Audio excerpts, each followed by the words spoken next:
last fire will rise.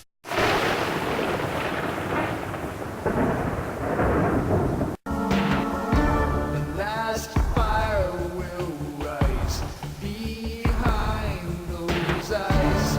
Black house will rock. Blind boys don't lie. Immortal fear. That voice so clear. Alright, hello YouTubers. So just to show that we have depth, we're actually not talking about horror for once. Today we're going to be talking about, although actually a lot of my list is going to have a little bit of a horror theme. Today we're actually talking about wrestling. So not any less nerdy, I guess, but today we're going to bring you our top 3 favorite wrestlers of all time. I'll let you start if you want to have any honorable mention, because I have to admit I'm going to cheat and have a few honorable mention. Sure thing, Mike. My honorable mention... Mike? Yes, Mike. Alright, Jerry, so my honorable mention... Now it's Jerry. Be quiet. My honorable mention will be Mankind, and I do... I will not. Go ahead. I will burn that beard. Mankind... Yours is more flammable. Oh my goodness. I will beat you with a chair. Alright, I'm ADHD, just go ahead. Madeline style if I have to. Mankind was an interesting formation, of course, out of the many personalities. It was like a Hunchback style, but it was like kind of misunderstood, kind of fun, kind of rage in a cage style personality.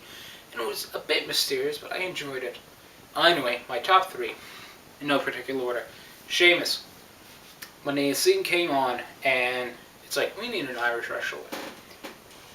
Finlay, he's a stereotype. He's got a shillelagh, there's a midget as a leprechaun. Hornswoggle.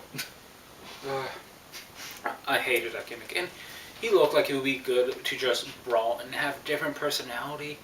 But it's like, oh, let's do stereotype on Irish. Then this new guy came in. His hair looked like it could stab you. He was paler than sand. Heck, if he changed his hair color, he would probably be a good goth. But anyway, he just wanted to go toss you around the ring. And that was fun. When you saw him on the scene, it's like, you know, this guy's going to have some fun with whoever he's up against. And I enjoyed it whenever I saw him on TV. The second one, The Undertaker.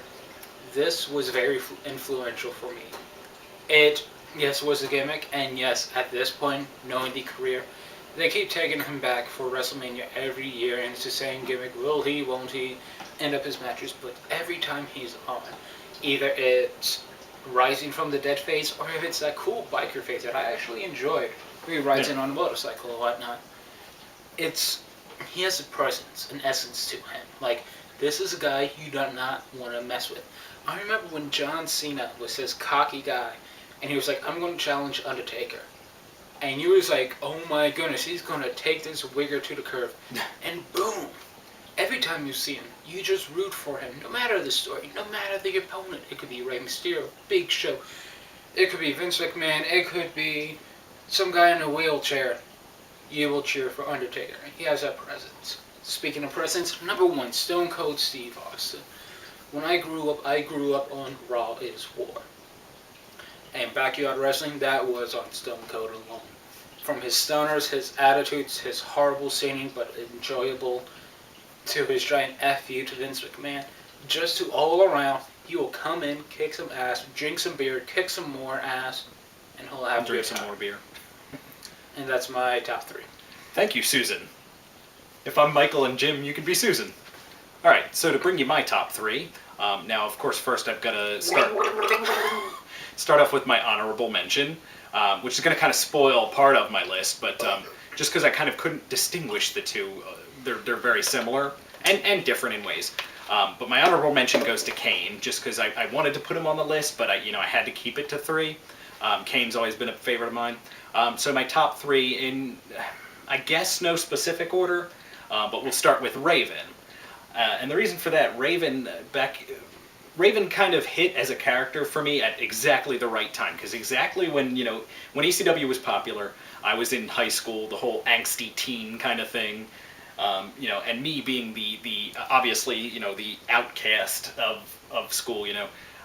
Raven was exactly like what I wanted to be. He was like the FU kind of like, you know, I'm an outcast and you know, just the kind of like against the whole world sort of character, like just pissed off and just, and not only that, but at the top for that matter. I mean, he was ECW champion a couple times, like their top star for a while there. So, you know, to me, like in that time of frame, Raven was it. Number 2, I actually have to go with Mick Foley, which I believe you had as your honorable mention. Mankind, we have one of the Okay. Well, the 3 faces of Foley. I was big fan of Cactus Jack pretty much, you know, throughout his whole like WCW to ECW career. Was actually disappointed when he finally made it to WWE, then WWF, as Mankind, because I thought, you know, he's freaking Cactus Jack. But then, you know, between the demented, like completely insane Mankind, you know, I fell in love with that character. Then he became kind of the more lovable, goofy Mankind. So, but like basically both faces kind of Mankind too. I grew to love, you know, both the goofy one that he was later on and the real gritty, like, you know, psychotic monster Socko. Mankind. Well, the Socko was part of the goofy. I know. And of course, now my personal number 1 of all time would be The Undertaker. And, you know, again, you just look at me and I don't think that was exactly unpredictable. Anybody could have probably guessed, but I mean, and again, you talk about how The Undertaker was a gimmick. Now, he came back in the time when gimmicks were the thing in wrestling. You know, you had a freaking wrestling trash collector, you had a wrestling clown. Gimmicks were the thing, but you notice, I mean, Doink the Clown comes back from time to time, but only as a joke. And, you know, you don't really see, like, Duke the Dumpster Drosy around anymore. Yet The Undertaker still shows up with the gimmick, the whole Undertaker dead man gimmick. I mean, so it just goes to show you something that could have been, you know, as much of a joke as a wrestling clown, but instead it's because, you know, partially because of the performer, partially because it's just an awesome gimmick. It still sticks around to today, and he's one of, and you know, the man himself, he's one of the most respected, you know, even in the locker room, one of the, you know, most highly respected wrestlers. So that's why he goes at the top of my list. All right, thank you, YouTubers. Have a nice day. Cry, little sister.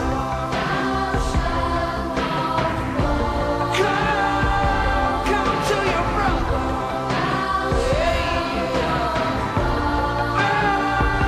Change